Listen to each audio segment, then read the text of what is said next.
But when you fly, so we were going over there, we were able to buy a new boat motor. That was $10,000, but I wired that money over. And I knew I had to drill those 2 wells. We were adding a addition to the Bible Institute. So I had I had what I thought was about $10,000 on me. Well, the rule is you cannot fly out of the country with more than $10,000 on you. And I knew that, but as the money comes in, it's designated. So I cashed a check, stuck it in an envelope, and put it in my closet till I was going into Africa. So when it came time to go to Africa, I just grabbed the 3 envelopes. And I knew one of them had a certain amount in it, but I wasn't super sure. So, I flew up there the night before, spent the night in D.C. Then I got ready to go. So I'm standing in line getting my ticket for Addis Ababa, and all these custom people walk up, and they're asking the counter lady questions. And I think, well, they're looking for somebody on this flight. Okay, because most of that flight is 90% Ethiopians. You wouldn't believe how many Ethiopians live in the United States. In fact, that airline exists really just to get them back and forth. So I'm at the counter thinking, well, this ought to be interesting, right? So I get my luggage checked in. I go upstairs. I'm waiting to get on the plane. Well, after you get your boarding pass checked, there's another 15 custom agents waiting there. I'm thinking, this is going to be really cool. It's like that TV show, Border Patrol. And as you start going through there, they start pulling people off left and right. Well, I go through there, and one of them asks me, and I've done this millions of times. And I normally what I would do is I would take that money and I would split it up between the people traveling with me, but I forgot this time. So I get up there, and they said, oh, how much U.S. currency are you carrying? And I thought, oh, no. And I said, I think somewhere between 10 and 11. Well, the second I said 11, they were on me like, vroom. So they're pulling me off, and they start, now all of a sudden, because you have to fill out a form if it's over $10,000. So she said, you have to tell me how much is in your bag, and you have to sign this paper. And I said, I can't tell you how much exactly. See, if you get it wrong and you tell them it's 10,000, then they're going to bust you for lying, right? And I told the lady, I said, can I count it? Nope, can't count it. I said, well, you're asking me to sign something that I can't tell you. So I said, if I'm going to lie, I'm going to lie to the excess, not to my benefit. So I said, say it's 11. So she wrote down 11, and she went through every inch. I put my hands in my pocket. Get your hands out of your pocket. It was an intense moment of, when is this going to end? She even got her handcuffs out, and I'm thinking, and she counted it, and I was sweating, and she said $9,750, and I said, thank God. and then I got on the airplane. But let me tell you something. That was, I've watched that show before, and I'm sitting there thinking, I'm never going to let that be me. And you know what? It was almost me. So I guarantee you that won't happen. I mean, they had my stuff everywhere. I was the only non-Ethiopian getting searced, so everybody's looking at me like I'm carrying drugs. And that was quite an interesting deal. So the reason why I told you that story is Carl said, why didn't you bring that chicken home you got? And I said, you're out of your mind. There's no way I'm bringing a chicken back. I almost went to jail over money, And then see, you're allowed to carry 10,000 out of the U.S. You get to Ethiopia, it drops to 3. And they're not joking around, And I usually always spread that out, but anyway, that was, and that's why I told you, going over like that, I really covet you guys' prayers, because you can't control any of that. And there's so many things, even my paperwork. We hit our second well today, and it was blowing water everywhere. So, we're good on the water part. I even went over there, and me and the other guy added a metal building addition. Greg and Chris thought I was going to fail. I should have bet them and put the money towards missions, but here's the thing. They wouldn't have known. The only way they would have known whether or not I failed, they'd have to go back over there. But I talked to Ackham today. Pastor Ackham's going to fly back over here and preach a couple mission conferences at the end of October, so we'll get to see him again. Hey, the kids over there look like they're having a good time tonight. They did a kid movie night over there, and that looks like fun. It was Beth, I think they told on, said that next week our movie night. I went to go see Jackie today, and really enjoyed that visit. Reba was over there. She had a hospice chaplain come over because she's on hospice, and that hospice chaplain did not know for sure where he was going when he dies, because a hospice chaplain, it can be Lutheran, Episcopalian, and you guys know that all those, in this day of equality, you got to be whatever, right? So the guy trying to give somebody hope. Well, wouldn't you love to have a hospice chaplain like that? Well, I don't know myself. I'm like, what? Had a really good visit with her, and enjoyed that. Well, you guys know the best that she can figure it's stage 3, but she's not going to take chemo or radiation, and they can't operate on it. So, and I know you guys know her way more than I do, and I asked her if this was okay, that you go by and visit. I've not done it here because it's not been needed, but many times back home, have seen somebody through the beginning to the end. And it just means a lot to them. I asked her, and it's total 100%. You have an open door. Anytime you want to stop by and visit, run by there and just talk to her, pray with her. She knows, unless God does something, she knows that's the journey she's on. Could you imagine? I mean, she's already said she's not doing chemo and she's not doing radiation, and they can't operate. So that's that, right? And so each day that she has is a special day, because she's only got so many of them. I mean, I guess we all do, but we don't know what. I mean, that could be 20 years from now, right? So if you get a chance to go by there, most everybody, her address is in the directory. If you get a chance to go by and see her, or multiple times, right? Reba brought her some she can still eat a little bit. She's on a feeding tube, but I'll tell you, smiled the whole time.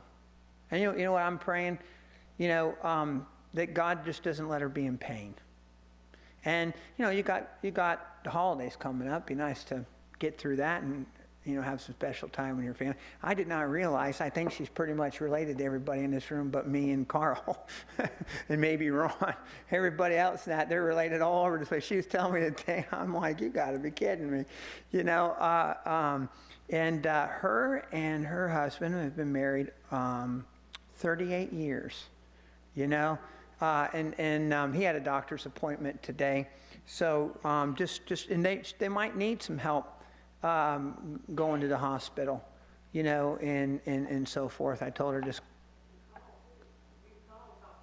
yeah, you can call too, but if you're out and about Winfield, stop in, I mean, I asked, she said she didn't care, so I think she'd enjoy seeing that, and then two,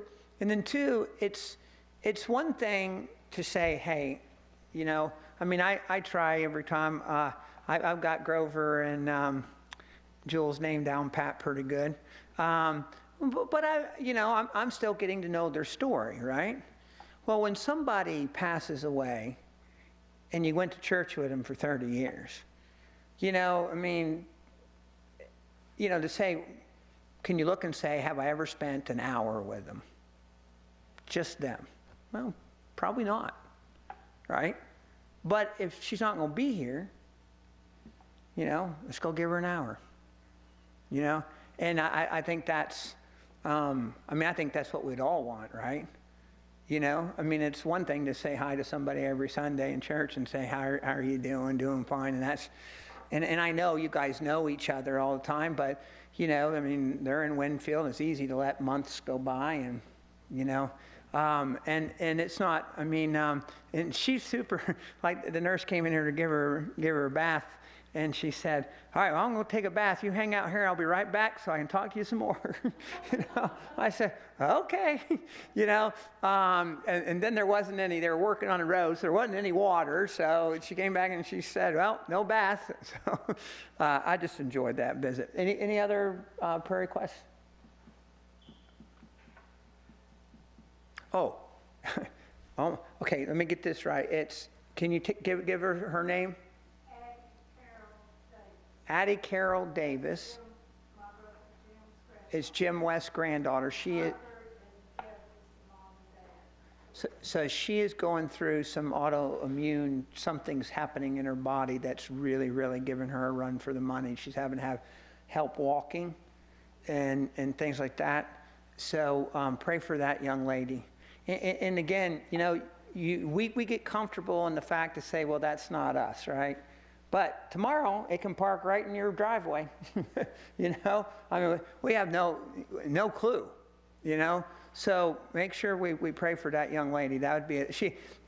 She got an academic award last year, and she's having to do school at home, and that's a rough thing to go through.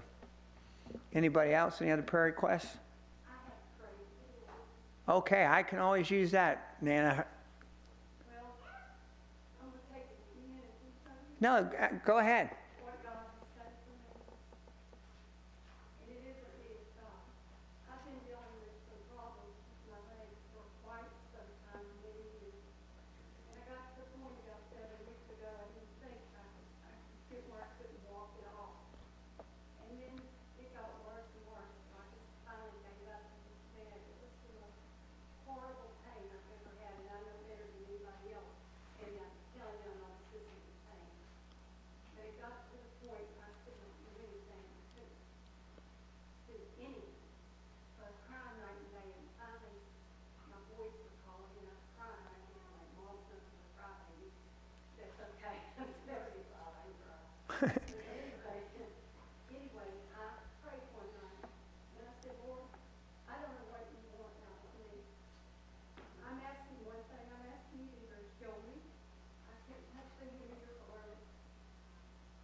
Amen.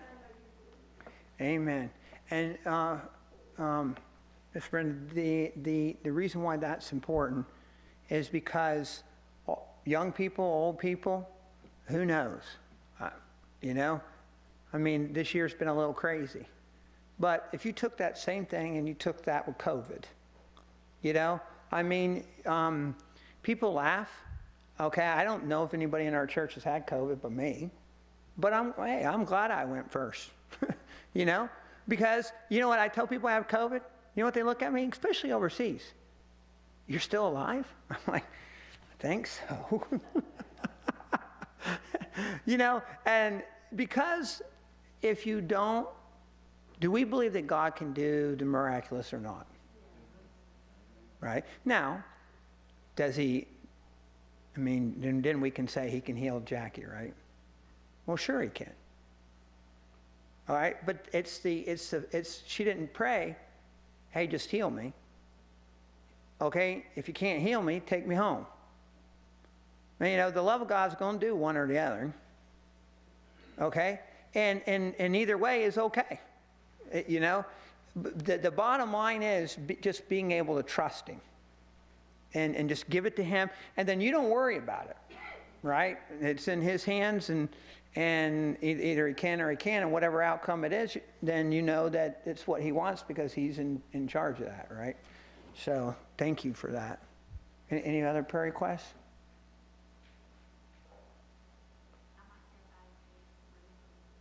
Okay, how's he doing with his back thing? He actually had a surgery. Okay. So that's about what, his third one? Okay.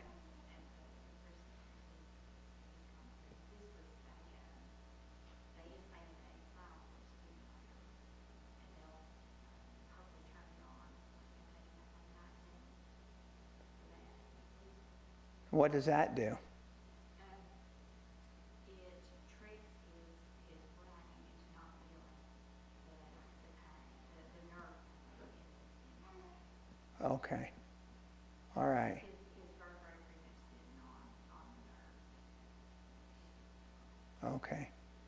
And Will was thrown, I mean, quite a distance. The train he was on, one piece of equipment he was on, another piece hit him. And these are big, massive. I mean, your body absorbed that kind of impact. Bad things happen. Anybody else? Okay. All right. Let's pray. Lord, I just want to thank you for allowing us to be here on a Wednesday night. Lord, thank you for the answer to prayer that we had. And Lord, just this praise about, Lord, that you do things far above anything we can ask or think. And you do it in your timing. You know, right at the point where we have nowhere else to go. Lord, that you show up, and I want to thank you for doing it. Thank you for doing that for me in the airport. And Lord, just thank you that you love us. And I just pray that you'd use Miss Brenda as she continues to reach out to this doctor and show him the love of Christ. And I pray you'd use that. I pray you'd be with Brother Jim's granddaughter. Lord, that's a scary thing when you're young and not knowing what's wrong with you, but being very, very sick. I pray you'd guide the doctors and their family and give grace there. Lord, I pray for Will. Lord, I just enjoy every time I'm around him. And Lord, you knew that accident happened, yet he's been on a journey that's a long time now. And Lord, I just pray you'd help him. Lord, help this to work so that he's not in pain. The same God that helped Brennan, Lord, can help him. And I pray that you would do that, Lord, that you would use that in his life the same way. And that when they turn this on, Lord, it would be evident that you were involved in it, and it would work and do what it's supposed to do. Lord, I pray for Jackie tonight. Lord, I pray as, Lord, that, Lord, even though that's what the doctors say is wrong with her and what's ahead of her, Lord, you're in control of all of that. Well, I pray you just watch over her and her family every day that she has. I pray it would be a day, Lord, that's spent with people that love her and care about her. I pray that you keep her body away from the pain that this cancer can cause. Lord, I pray that you'd give her a testimony that she can share with anybody that walks in that room. And Lord, I just pray, Lord, that you would keep her near and dear your heart. Let her know that we love her and that we're praying for her. And Lord, I just pray for the kids over there this evening as they get to shut the world out a little bit and learn about you. Thank you for all the effort that went into this evening, and thank you for loving us. We ask this in your precious name. Amen. Well, we don't have a piano player or anything. Do we? Oh, I'm sorry. Okay. All right. Sandy, you wanna? Well, why don't we do this tonight, because I forgot. If you have an offering tonight, you can just drop it in there, and we'll do it next Wednesday night, because I forgot. So if you have an offering, we'll just leave them there, and you can stick it in there. Take your Bibles, if you would, and let's go to the book of Judges. Now, I'm really, really close to being done with Judges, and as I was reading through it, I got to tell you, when I read that one, I thought, now, how am I going to make that interesting enough to share with everybody else? Because the one that we were on wasn't quite as, story-filled as some of the other ones. We're getting really close to Judges chapter 19, which I won't do because I've already done that. How many of you remember what Judges 19 was about? How many of you were here when I did Judges 19? If you don't raise your hand, then I got to repeat it. Or how many of you just don't know? It shows. All right. How many of you here when I talked about the story about the concubine who died and was cut up in 13 pieces? You remember that story? Okay. All right. That just happens to be Judges 19. We won't drag you through that again. All right, because we did that not too long ago. So we're actually in Judges chapter 17. Now, when I got to Judges chapter 17, we'll read a little bit of it, and then we're going to paraphrase it, because there's just not a whole lot going on in this particular chapter.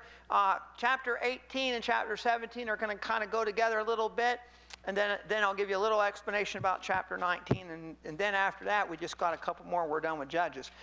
And there was a man of Mount Ephraim whose name was Micah. And he said unto his mother, the 1,100 shekels of silver that were taken from thee, about which thou cursest, and spakest of also in mine ears, behold, the silver is with me, and I took it. And his mother said, Blessed be thou, O Lord, my son. So this son took his mother's money. This is money that she had set aside, and he took it, and he spent, and he had it. He felt bad, brought it back, okay? And when he had restored the 1,100 shekels of silver to his mother said, I had wholly dedicated the silver unto the Lord from my hand for my son to make a graven image and a molten image. Now, understand, and there was a man of Mount Ephraim. What do we know about Ephraim? How many tribes were there?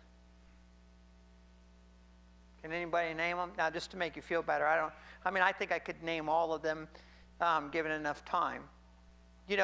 But when you look at the Ephraim here, these people knew the truth, okay? Every story that we read about in Judges took place in one of the 12 tribes.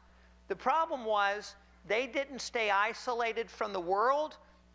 When they were supposed to go into the land and take out all the inhabitants of the land, they didn't do that. And I mentioned several weeks ago, when I think about America and I think about what it stands for, I do not believe in replacement theology, that something replaces Israel, whether it's the church or whether it's a nation. However, there's a lot of similarities that happen with America that you see with Israel, okay? We came to a land, this land is definitely a land that flows with milk and honey. America is, when you go out west, they say that the topsoil out west can be 3 and 4 and 5 foot thick. It's some of the most fertile ground in the world, right? And we just so happen to live here. Well, how do we live here?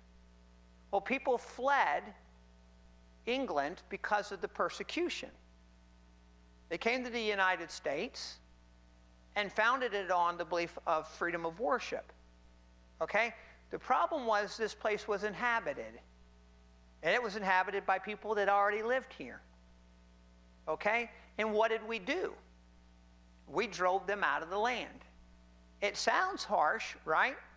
But you understand that's what happened throughout all of Israel. The reason why you couldn't do that is that pagan religion will begin to infiltrate the people. You know, you ever heard this before? Well, I'm going to try to influence my friend. They're not saved. I'm going to try to influence them. What usually happens? A lot of times it'll happen the other way around, right? Okay? Because we're not supposed to be buddies with somebody. If your best friend talks bad, if your best friend, you know, is an atheist, probably a problem, right? I mean, how could a Christian be best friends with an atheist? There's going to be an obvious thing there, right? You may say you're going to influence him, but what about the influence he may have on you, right? Well, that's what happened here. The pagan influence. So understand, this lady is part of one of the 12 tribes, okay? And she says she wants to dedicate this money to the Lord. Well, she's got that part right. But what does she want to do with the money? She wants to make a molten image, a graven image. Well, why isn't something going off in her mind saying, wait a minute, what about what the Ten Commandments said about making no graven image? So what she's doing, she says she wants to give something to the Lord, but she's bringing that pagan idea into it. And that, you'll see that in churches today, all over America. We've allowed worldliness to come in. You know, people don't really, you know, if somebody gets up and starts, you know, naming sin or pointing that out, they get upset. Nobody's going to tell me what to do. Well, eventually, if you're a Christian, somebody has to tell you what to do, right?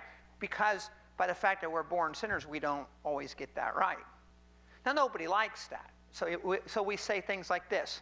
Well, I think, well, I believe, or I don't look at that as being bad. Well, you can say that, but it doesn't make it so, right?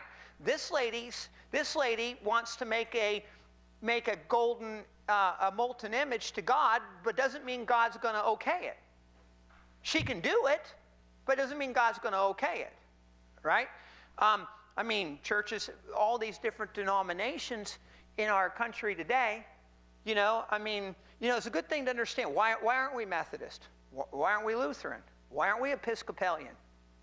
Okay, why aren't we Catholic? Why don't we do well, there's reasons why. It's not because we're so arrogant and think my way is the best way, but the Bible way is the best way.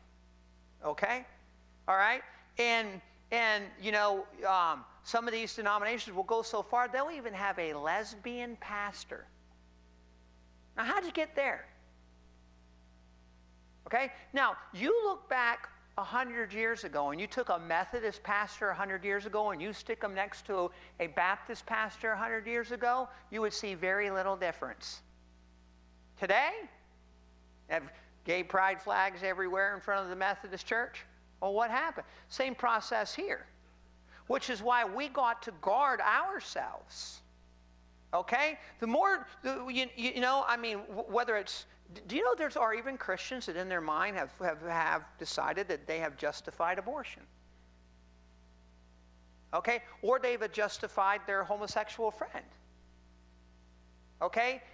Or they have justified two people living together.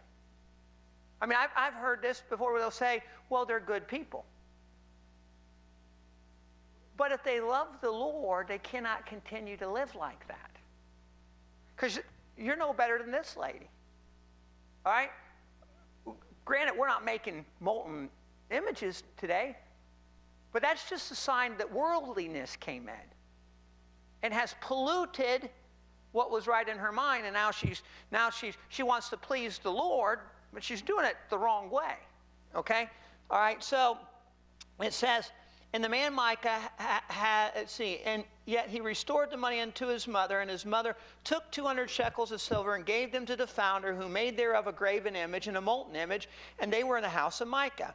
And the man Micah had a house of gods, and made an ephod, a house of God. Not only one, he had a house of gods.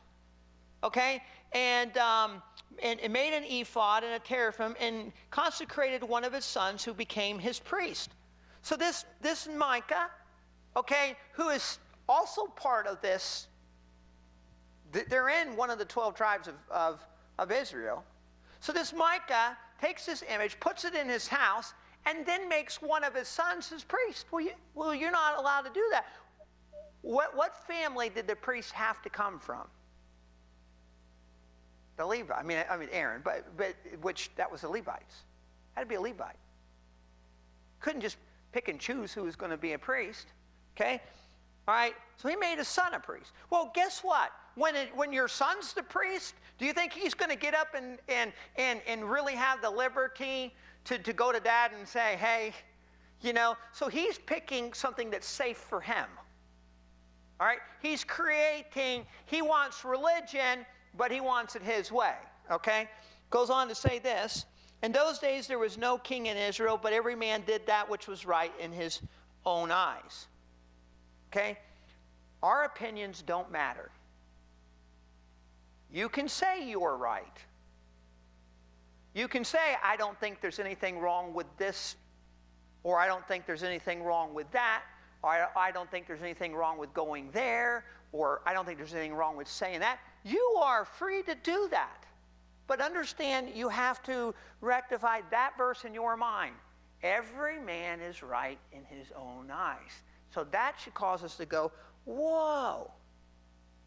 So God's saying, okay, Dave. Every man's right in his own eyes. So who's right then? This guy over here thinks this is okay. This guy. In other words, God's saying is nobody wants to admit that they're wrong. All right? They want to be right about it all. We don't want to get to heaven and find out that we thought we were right, but God said we're wrong. Okay? I mean, you don't want to go there with that. That verse ought to cause us to think, okay, wait a minute. Am I making sure my opinion is based on this Bible? Or based on what my flesh wants it to say? Okay? All right? Because I don't want to change something, so my flesh wants to do that. So I'm going to now try to force that in the Bible. Okay? So it says every man, and in those days there was no king in Israel, but every man did that which was right in his own eyes. And there was a young man of Bethlehem, Judah, of the family of Judah, another tribe, who was a Levite. And he sojourned there. He went to the man of Micah's house. And the man departed out of the city of Bethlehem, Judah, to sojourn where he could find a place. And he came to Mount Ephraim, to the house of Micah, as he journeyed. And Micah said unto him, Whence comest thou? And he said unto him, I am a Levite of Bethlehem, Judah, and I go to sojourn where I may find a place. And Micah said unto him, Dwell with me, and be unto me a father and a priest, and I will give you 10 shekels of silver by the year, and a suit of apparel, and the victuals. So the Levite went in. All right, so this young Levite, who, okay, we're getting closer, he's at least a Levite. He shows up at Micah's house. Micah realizes he's a Levite, and he says, hey, listen, I need a priest. I'm going to give you 10 shekels of silver, I'm going to give you clothes, and I'm going to feed you, and I want you to be my personal priest. What's the problem with that? Do you think that priest is ever going to actually tell Micah what he's doing is wrong? No. That's not going to happen. So that's why as a pastor, I don't know what you give. Now there's no rule here that says the pastor can't look at who gives what. I just have never done that in 30 years of ministry. And I'll tell you why. Because if you know what somebody gives, and you find out that there's a little problem over in that particular area, in that person's, and you're thinking, oh, wait a minute. If I say that to them, or if I get up and preach that, he may have a problem with it, and there goes X amount of money. But if I don't know what anybody gives, you're all on the same playing field. Nobody's more important than the other person. Okay? Which means you have total free liberty to say what you need to say. You're not afraid of, well, that person might get mad at you and they quit tithing and you don't make your bills. Okay? Because there are some churches where that would tip the scale, right? But God's not in control of that stuff. I mean, God's in control of that stuff. I'm not to worry about that. So if I don't know what somebody gives, or what you, number one, that's between you and God. Okay? All right? Number two, you know, if I don't know that, then there's no respecter of persons. There's no, well, Mike gives $100,000 a year, so I'm just going to go, you know, be always rubbing Mike's head and saying, hey, you know, treating him different than I do somebody else. Well, see, that's the kind of problem that he's creating by hiring his own personal priest. That guy's not going to tell him anything. That guy's not going to sit him down and say, hey, man, you can't make him making little idols of God. Because he should have walked in there and said, okay, if I'm going to be your priest, we can't have a house of gods. That's got to go. And if I'm going to be your priest, you know, no more making little images of God. All right? And if I'm going to be a priest, and you're going to have to, you know, instead, he just, you know, now that man controls him. He's got his own little priest. A lot of times we'll do that. We'll do that by simply the involvement we have in church. You know, you just come in and the only thing you really want's a good story on Sunday. You know, but outside of that, no commitment, no. Well, that's us controlling it. Well, then God really can't do what he needs to do in our life. And then what happens? You get chapter 19. Okay? What we're doing is, what caused the problem is nobody was saying, we can't live like this. This is wrong. We need to fix this problem and get close to God. We're beginning to look like the world. Okay? Now, if you know the story of Judges chapter 19, the guy with his concubine went into that town, and at nighttime, the men of the town came and said, give us your visitors for a relationship with them. And then those two men, the older men, the old man and the younger man, the old man said, take my daughters instead. Well, where did you hear that story before? You heard it in Sodom and Gomorrah. Well, the difference between Sodom and Gomorrah and what happened in chapter 19 is that happened in one of the 12 tribes of Israel. What happened in Sodom and Gomorrah happened in a pagan town. Now, you've got the sin of Sodom and Gomorrah is now the sin of Israel. They're committing the same exact thing. And do you know that man's concubine, they took her, gave them to the people, and they abused that woman all night, that she died because of the sexual abuse, crawled back to where her husband was staying and died at the doorstep. You say, that's messed up. Well, you look around at the people's lives that have spent time around the truth and watch how many Christian lives that can get seriously messed up. And you wonder, how in the world did we get here? Because we started tolerating little idols. We started tolerating, you know, controlling the priest. And you know what happens? You end up over there. And that's so this guy tried to hire his own little priest, okay? Then I want you to go down in chapter 18. And in those days there was no king in Israel, and in those days the tribe of Danites sought them an inheritance to dwell in Israel. So the tribe of Dan, all of them got an inheritance, but Dan had not been given his inheritance yet. So they went out and they went to find a place that they could meet. And let me find out where I can pick up. Okay, so the tribe of Dan was going to go out and try to find a place where they could live because they hadn't been given their inheritance yet. So they were doing that. In their journey, they came to the house of Micah, and they met that Levite. And I want you to pick it up in verse 15. And they turned thitherward and came to the house of the young man, the Levite, even unto the house of Micah, and saluted him.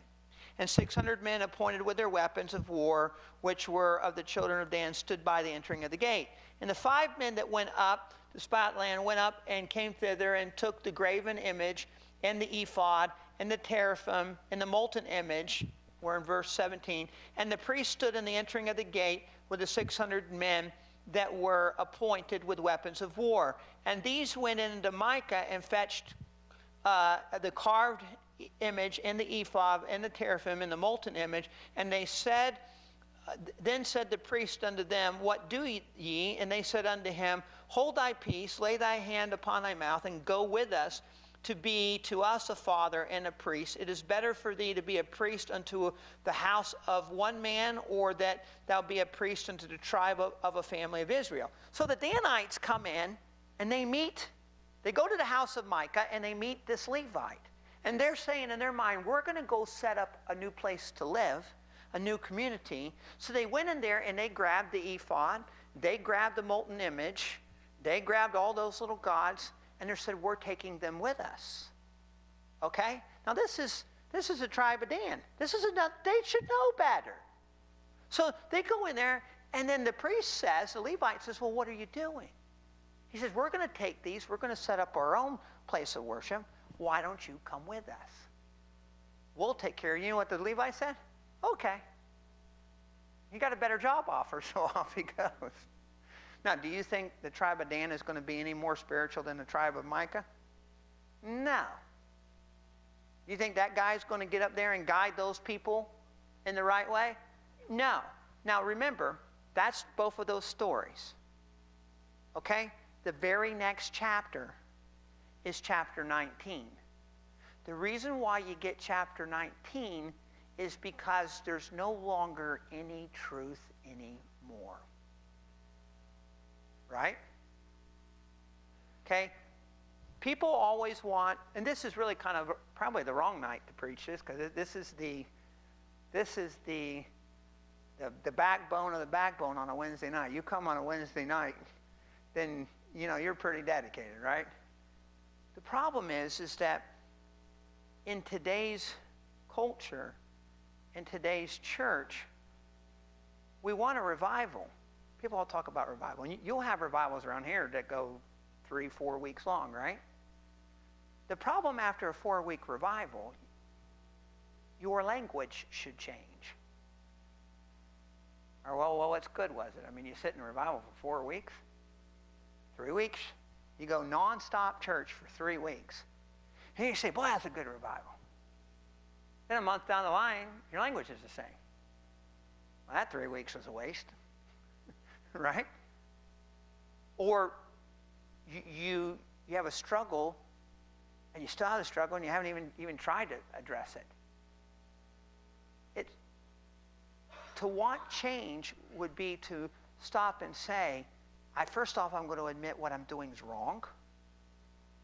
I'm going to repent of it. To the best of my ability, I'm not going to do that again. Now, if what people want is just a bunch of hooping and hollering and praise the Lord, boy, to say that's a good message, but then do nothing with the message makes what happens a waste of time. You say, boy, that preacher tore me up. Okay. But then if there's no change, the tearing up don't mean nothing. Right? Or you actually walk out there upset because he mentioned something that maybe that we do or don't do, and it upset us. Okay? And we didn't like it. Instead of thinking, well, maybe he's right, we just put up barriers and walls and, and then we go to tell God, this is what worship wants to be. 3 songs, out by noon, smile on everybody's face, dinner at Granny's. But that's all right. But we're not supposed to tell God what worship looks like. Right? We're not supposed to tell him that. And sometimes, even me, I'm glad that Bible still makes me uncomfortable. I'm glad sometimes that there is a quietness in my heart, and I know that before I can take another step, I have got to find some place and tell him I'm sorry. Now, I am far from perfect. But woe is the day that I no longer feel that turmoil in my heart. We don't want to just accept things. That sometimes we need to understand, as long as it's coming from this book, then we need to hear that. Our kids need to hear that. If at some point, so in this Benjamin place, there was sexual sins everywhere, constantly. Okay? Nobody, not just sexual sins, there's money sin, there's all kinds of things happening. Nobody's saying anything about it. I mean, it's one of the tribes of Israel. They got they got their priests, they got their house of worship, whatever, and they're just letting everything go. And then it built up. Now, next week we'll get into chapter 20, so if you want to read ahead, that's when they decided we need to start doing something about it. After that lady had to die like that, right? Okay? So we have to understand that once America has gotten to this point, so do we believe that a Christian should listen to acid rock? Yes or no? No. My headbanger me. What's that? Who died just recently? Died yesterday. Oh, look at that. Is that not surprising? We have a closet Van Halen fan. Freddie, you drive by Del Cetta's house and the windows are thumping. What are you doing? Man, when you said that, I honestly thought it was Amy for a minute. I was like, well, Amy, you just showed your age. Okay, now, if your grandkids were listening to that, what would you tell them? Would you buy them a CD, or would you walk in there, and then why would you tell them that was wrong? Okay, now don't crucify me, okay? So what if you went in there and they were listening to country music, but the words in it were nothing but sex and beer and problem? You ever heard backmasking? You ever heard that? Back in the 80s, they said if you took some of that heavy metal music and played it backwards, you could hear an embedded message of Satan. So I'd always go get the record and try to do that. And they said if you played it backwards, you'd hear, I love Satan, I love Satan, I love Satan. Anybody ever heard anybody that? Okay, they preached that big in the 80s. Used to scare me to death. First off, whoever played the record backwards to find out that was there?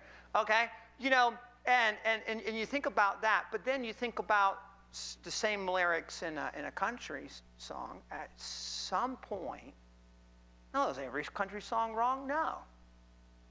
But the lifestyle in some of those songs, is there going to be a day where they don't know that it's wrong because nobody says, hey, you know what, you might not want to listen to that song, and here's why?